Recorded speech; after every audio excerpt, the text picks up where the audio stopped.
Hello guys. आज के इस वीडियो में हम डिराइव्ड क्वांटिटीज के बारे में बात करेंगे। जो पहले वाले दो वीडियोस थे उसमें हमने साइंटिफिक मेथड और फंडामेंटल क्वांटिटीज के बारे में बात किए थे, और उस सेकंड वीडियो में हमने फंडामेंटल क्वांटिटीज के बारे में बात किया और उसके जो एसआई यूनिट्स है जो कि स्टैंडर्डाइज्ड है और ऑल ओवर द वर्ल्ड हम वो सारे यूनिट्स को यूज करते हैं उसके बारे में बात किया, उसके डेफिनेशंस के बारे में बात किया, रिसेंट चेंजेस जो भी हुए हैं उनके डेफिनेशंस में, so that you can rely on those standardization process. तो उसके बारे में बात किया। आज के इस वीडियो में हम डिराइव्ड क्वांटिटीज के बारे में बात करेंगे। तो जैसे मैंने आपको बोला था, फंडामेंटल क्वांटिटीज जो है वो बेस क्वांटिटीज है, जो मिनिमम क्वांटिटीज फिजिकल क्वांटिटीज है जिसको हम यूज करके बाकी सारे फिजिकल क्वांटिटीज के बारे में बोल सकते हैं, डिराइव कर सकते हैं। ठीक है, तो डिराइव्ड क्वांटिटीज का अगर कोई डेफिनेशन पूछे तो derived quantities are those physical quantities which can be determined by using more than one fundamental quantities. Okay, तो मैं आपको कुछ एग्जांपल्स दूंगा डिराइव्ड क्वांटिटीज का जो हम इस कोर्स में आगे जाके यूज करने वाले हैं। तो मैं पहले आपको कुछ एग्जांपल्स पहले देता हूँ। सो लेट मी जस्ट या so let me just write all those fundamental quantities that we have already discussed. तो हमने 7 फंडामेंटल क्वांटिटीज के बारे में बात किया। मास है जिसको हमने किलोग्राम में लिखा, फिर लेंथ और डिस्टेंस जिसको हमने मीटर में लिखा, टाइम हमने सेकंड में लिखा। Right, these are the physical quantities above, and below I'm writing their SI units. Okay, then हमने टेम्परेचर, सपोज टेम्परेचर हमने केल्विन में लिखा। ठीक है, amount of matter, suppose I will write amount of matter. Okay, जो amount of substance और amount of matter हमने मोल में लिखा। ओके, करंट, करंट को हमने एम्पियर में लिखा, capital A, because scientist, name of the scientist kelvin also here, name of the scientist. So in short, we will write the capital letter uppercase. Okay, then 1 2 3 4 5 6, yes, then luminous intensity हमने लिखा, luminous intensity, luminous intensity जो brightness के बारे में बताता है उसको हमने लिखा कैंडेला, तो सी डी। राइट, सो ये सारे हमने फंडामेंटल क्वांटिटीज के बारे में बात किया। सो ये फंडामेंटल क्वांटिटी से हम अभी क्या करने वाले हैं, इसको मोर than one fundamental quantity use करके बाकी जो सारे क्वांटिटीज को डिफाइन करेंगे और हम उसको डिराइव्ड क्वांटिटीज बोलेंगे।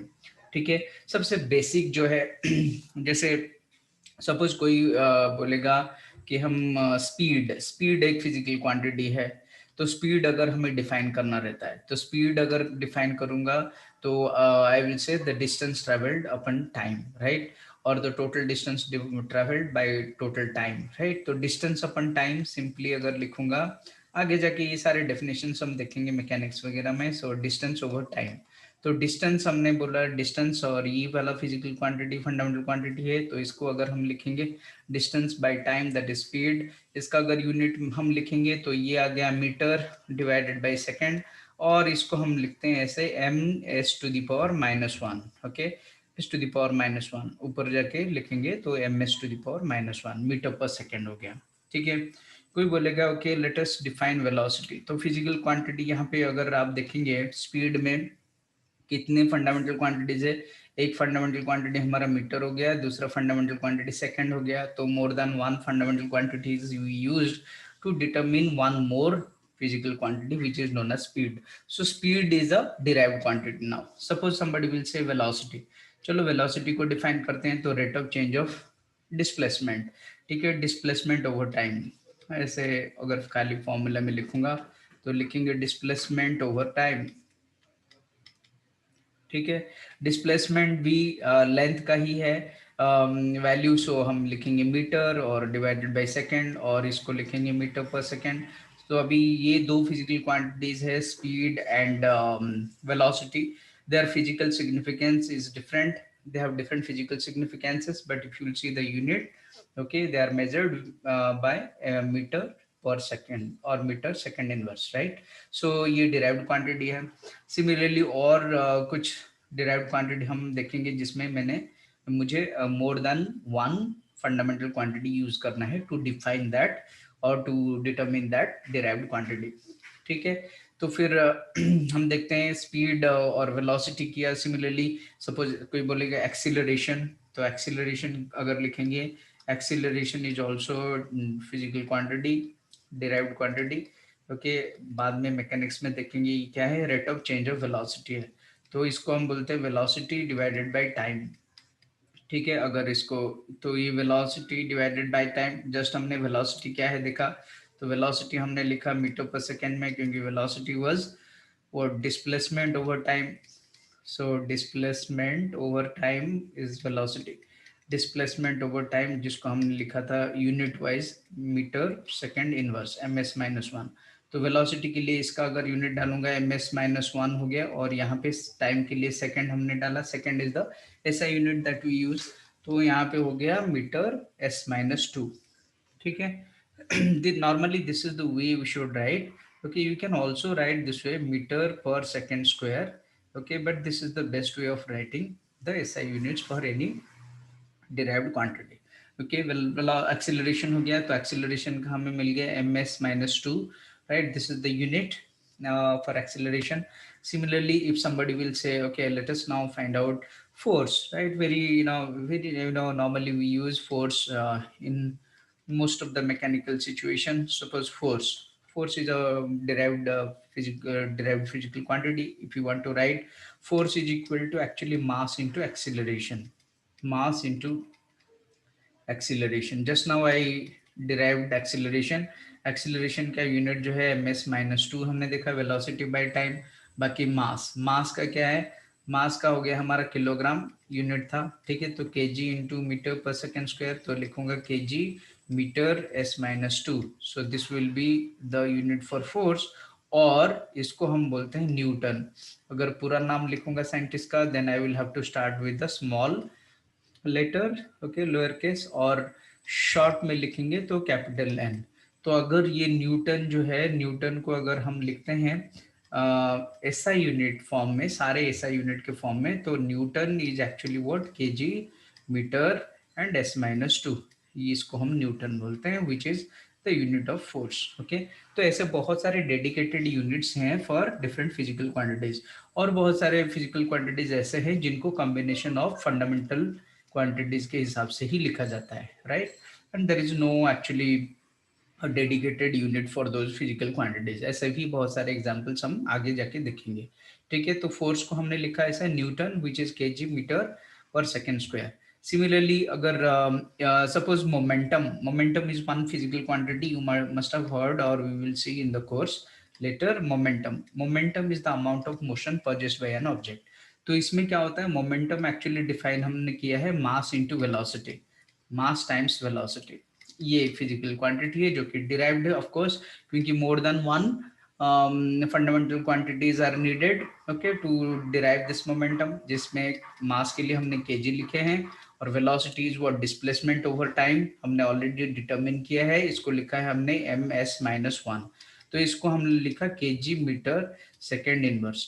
इसको मोमेंटम को ऐसे ही लिखा जाता है, there is no dedicated unit for this, okay. There is another way of writing this, because force and momentum are related.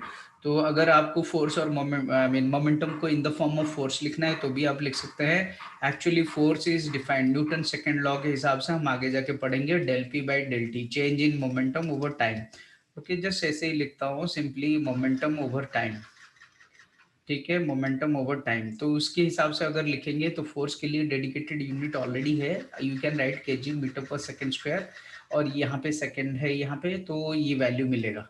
Otherwise हम ऐसे भी लिख सकते हैं, जैसे कि सपोज अभी मैं लिखूंगा what is momentum from this expression, momentum is equal to force into time, force into time.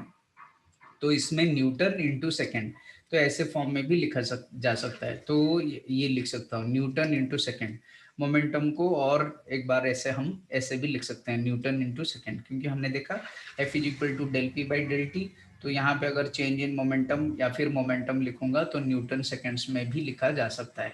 तो ऐसे होता है, Newton and second they are the same thing, you can verify this because Newton के लिए हमने लिखा KG metre per second square into second, that gives you KG metre second inverse. ठीक है, जो हमने यहाँ पे ऑलरेडी डिटरमिन किया हुआ है। ठीक है, तो they are the same thing but I just told you because you can also write the unit for momentum as Newton seconds. ठीक है, तो ये एक डिराइव्ड क्वांटिटी है जिसमें हमने more than one fundamental quantity को यूज किया, जैसे कि यहाँ पे KG for mass, metre for length and second for time. ठीक है, तो तीन फंडामेंटल क्वांटिटीज हमने यूज किया, तो हम बोलेंगे इसको एक डिराइव्ड क्वांटिटी।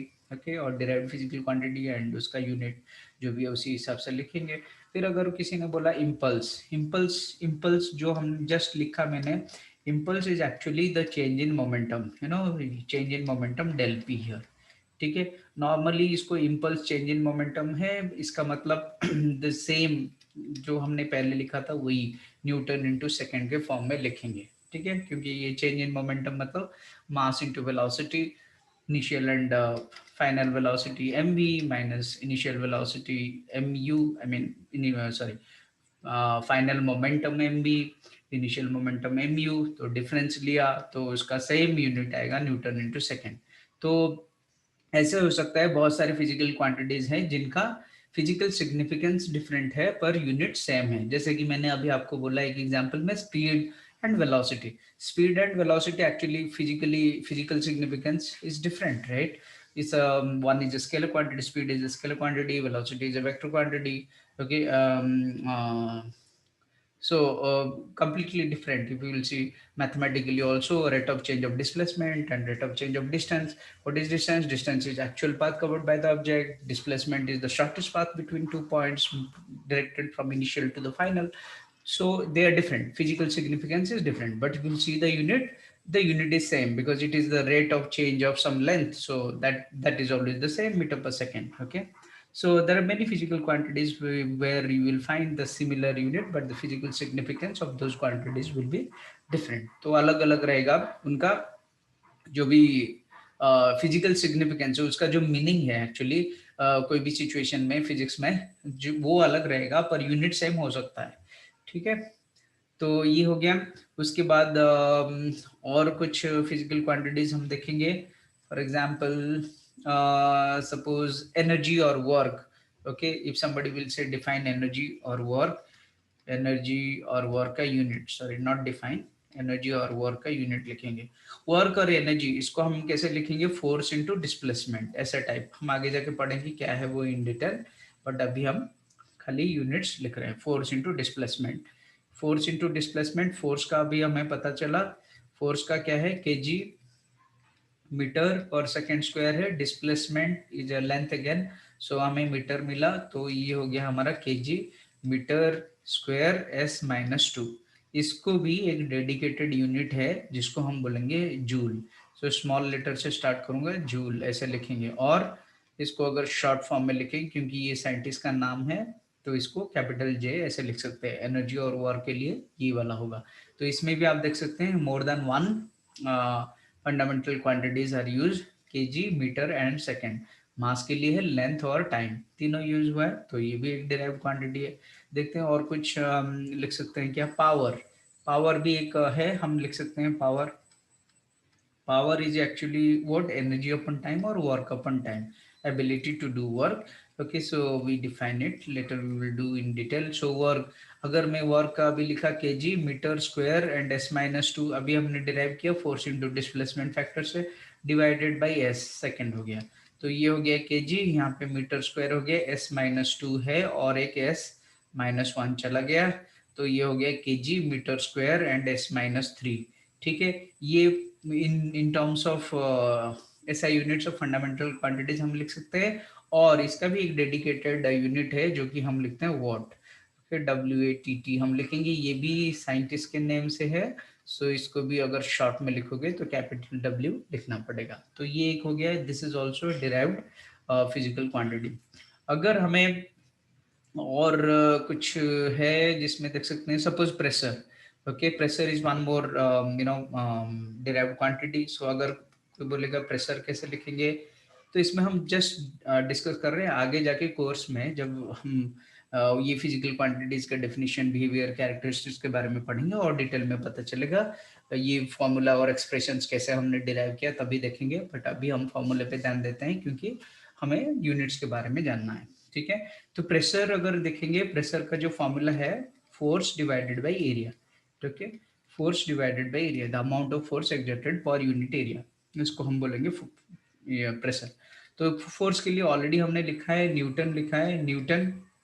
और area, area is length into breadth, so Newton into metre square, Newton divided by metre square हो जाएगा. तो Newton M N M minus two ऐसे लिख सकते हैं. और अगर हम in terms of SI unit लिखेंगे तो ये हो गया KG metre per second square हो गया, डिवाइडेड बाई ये हो गया मीटर स्क्वायर. ठीक है, तो इसको हम लिखेंगे क्या हो गया केजी, यहाँ पे एम वन है माइनस टू, तो हो गया minus, sorry, M minus one, one minus two, minus one and S minus two. ऐसा यूनिट में लिखेंगे तो ऐसे लिखेंगे प्रेशर में. पर और एक डेडिकेटेड यूनिट भी है प्रेशर के लिए जो कि है पास्कल. ठीक है, पास्कल है. पास्कल को भी हम फुल फॉर्म ऐसे स्मॉल लेटर से स्टार्ट करेंगे, पास्कल, और लिखेंगे पी. ठीक है, पर pascal, P A, P A for pascal. Okay, तो इसको हमने लिखा. अभी हमने प्रेशर हो गया, और जो कि हाँ प्रेशर ये हो गया. और ये तुम आप इसको न्यूटन पर मीटर स्क्वायर भी लिख सकते हैं, ये हो गया प्रेशर का. ठीक है, प्रेशर के बाद देखते हैं और कुछ है क्या physical quantities. Suppose gravitational field strength. Okay, gravitational field strength. Okay, gravitational field strength के बारे में देखते हैं. ग्रेविटेशनल फील्ड स्ट्रेंथ क्या है? ग्रेविटेशनल फील्ड स्ट्रेंथ और सेम वैल्यू है, पर उसको दूसरे नाम से भी जाना जाता है, acceleration due to gravity. Acceleration due to gravity, due to gravity. दोनों को मैं अलग अलग तरीके से लिखूंगा, पर मैथमेटिकली दोनों सेम है. अगर मैं ग्रेविटेशनल फील्ड स्ट्रेंथ, इसका नोटेशन जो है स्मॉल जी है, आप सबको पता है स्मॉल जी. ठीक है, बट मैं अगर ग्रेविटेशनल फील्ड स्ट्रेंथ के हिसाब से लिखूंगा तो लिखूंगा force per mass, force experienced by a unit mass of substance. Okay, under the field of gravitational, under gravitational field. अगर अर्थ के लिए मोस्टली हम स्मॉल जी लिखते हैं, ये notation, G is equal to F divided by R M. तो 1 kg का substance लूंगा अर्थ के सरफेस पे, तो कितना वो एक्सपीरियंस करता है gravitational force, that is called gravitational field strength. ठीक है, आगे जाके इसके बारे में और इंफॉर्मेशन मिलेगा और देखेंगे हम. ठीक है, तो इसमें अगर मैं लिखूंगा फोर्स का KG metre per second square हो गया, और मास का हो गया केजी, तो आप देख सकते हैं केजी केजी कैंसिल हो गया, और यहाँ पे हमें एम एस माइनस टू मिल रहा है. ठीक है, ये हो गया. इसको एक्सिलरेशन ड्यू टू ग्रेविटी, ये और ग्रेविटेशनल फील्ड स्ट्रेंथ, ये हो गया उसका unit, M S minus two. More than one fundamental quantities are needed. M भी चाहिए मीटर, और एस भी चाहिए टाइम. सो इसको भी हमने डिराइव्ड फिजिकल क्वांटिटी बोलेंगे. Otherwise acceleration due to gravity के हिसाब से अगर लिखेंगे, एग्जैक्टली सेम है. वेट हमने W is equal to M G, weight of any object can be written as this way. तो G is equal to W by M. तो W भी वही फोर्स है, तो W को के लिए हम वही फोर्स है kg metre per second square. W weight is nothing but the amount of force with which gravity pulled something towards the centre. तो ये भी वही है, तो ये हो गया. और मास के लिए हमने kg लिखा, kg कैंसिल हो गया, तो ms minus two. Okay, but the physical significance is little different when you are talking about motion of an object. Okay, something falling towards earth or moving, going away from earth, then we use this acceleration due to gravity. And gravitational field strength is particularly when you are talking about the gravitational force, the magnitude of the gravitational force, then we use the term gravitational field strength in that case. Okay, so we'll talk about more in this gravitational field or the field forces in future. Okay, so yeah, this is one. Then let's see anything other than this is there. Okay, charge. Okay, let me just quickly write what is charge. Charge, we know, we defined actually current I is equal to charge over time. Q I am writing for charge and T is time. Okay, so the rate of the flow of charge. okay, along a cross-sectional area. Already we have discussed in the fundamental quantities. So I is equal to Q by T. I stands for current, Q for charge, and T for time. So if I want to write Q, then I will write I into T. So this I current is the fundamental quantity. So I can write I के लिए हमने ampere लिखा था और time के लिए second, तो ampere second. So इस ampere second will be the unit for charge. ठीक है. उसके बाद हम देखेंगे उसके बाद और क्या है, potential difference, electrical potential difference. Okay, electrical potential difference, electrical potential difference, electrical potential difference. मैं अभी फिलहाल एक्सप्रेशन लिखूंगा, उसका उसका फॉर्मूला लिखूंगा, आगे जाके हम पढ़ेंगे what is electrical potential difference. Electrical potential difference जिसका नोटेशन हम वी लिखते हैं, वोल्ट में जाना जाता है, और पीडी बोलते हैं पोटेंशियल डिफरेंस इन शॉर्ट. ठीक है. This is known as the work done per unit charge. एक चार्ज को इनफाइनाइट डिस्टेंस से एक पॉइंट तक लाने के लिए कितना वर्क करना पड़ेगा, that is known as the potential. Okay, so potential differences between two points. अगर ए और बी दो पॉइंट है एक इलेक्ट्रिक फील्ड के अंदर, तो इनफाइनाइट डिस्टेंस से ए में लाएंगे और इनफाइनाइट डिस्टेंस से बी में लाएंगे, तो what is the amount of the difference in the work done between A and B, that is known as the electrical potential difference. आगे जाके इसके बारे में इन डिटेल पढ़ेंगे. तो वर्क का ऑलरेडी हमने डिफाइन किया हुआ है. वर्क का क्या है, KG metre square and S minus two है. अभी चार्ज का हमने डिफाइन किया एम्पियर एंड सेकेंड. ठीक है. तो इसके हिसाब से हमें मिल गया केजी एज इट इज रहा, metre square as it is रहा, सेकेंड स्क्वायर था और यहाँ पे -1 हो गया, एस माइनस 3 हुआ और ए -1 हुआ. ये एसआई यूनिट में हमने पूरा लिखा. अदरवाइज इस पोटेंशियल डिफरेंस को भी हम लिखते हैं वोल्ट. ठीक है, VOLT स्मॉल वी. ओके, ये इधर ये हो गया और कैपिटल वी लिखेंगे इन शॉर्ट. ठीक है. तो वोल्टेज के लिए और पोटेंशियल डिफरेंस के लिए वोल्ट हो गया. Okay, anything other than this, let's see. Yeah we are done with this. Then we have electrical resistance, another. I'm just randomly doing all all possible physical quantities. So resistance, electrical resistance we define from Ohm's law. Okay, there is a law called Ohm's law which gives you V is equal to IR. Actually, what is V? V for the voltage or the potential difference, I for current, and R for resistance. So now from here I can find out what is resistance. R is equal to V divided by I. अभी हमने voltage के बारे में बताया, voltage is equal to what in terms of volt you can write, or just now we said this is work done per charge, so we got this. I'm rewriting it again. So work done is actually what, kg meter square, and here s minus 2, right? So force into displacement from this we got, and divided by ampere second. तो इसमें हमें मिला था kg metre square s minus 3 a minus 1. तो ये substitute कर देंगे इधर, तो ये हो गया पोटेंशियल के लिए v is equal to this. तो kg आ गया, मीटर स्क्वायर आ गया, s माइनस 2 आ गया, a माइनस 1 हो गया, एम्पियर अगेन करंट के लिए एम्पियर हो गया, तो a माइनस 2 हो गया यहाँ पे. ठीक है. तो इसमें अगर लिखेंगे तो ये हो गया kg metre square s minus 2 and a minus 1 है और -1 गया -2. तो ये अगर फंडामेंटल यूनिट्स के हिसाब से लिखेंगे ये है, पर इसको हम ऐसे भी लिख सकते हैं OHM, ओम. ठीक है, ऐसे लिख सकते हैं, और इसको सिंबलिकली भी लिखा जा सकता है like this. This is also known as ohm. Okay, so ये एक है यूनिट resistance के लिए. So these are the basic, or the units for derived quantities that we discussed. Okay, in the course when we will do more and more chapters, then we will see many other physical quantities or variables which can be expressed in terms of either the combination of more than one fundamental quantities, units of fundamental quantities, or there will be a dedicated unit to that particular physical quantity, derived physical quantity. Okay, so I think you got the idea of derived quantities. Okay, so next class we will continue with powers of 10 and scientific notations and significant figures. Okay, so stay tuned, subscribe this channel. Thank you.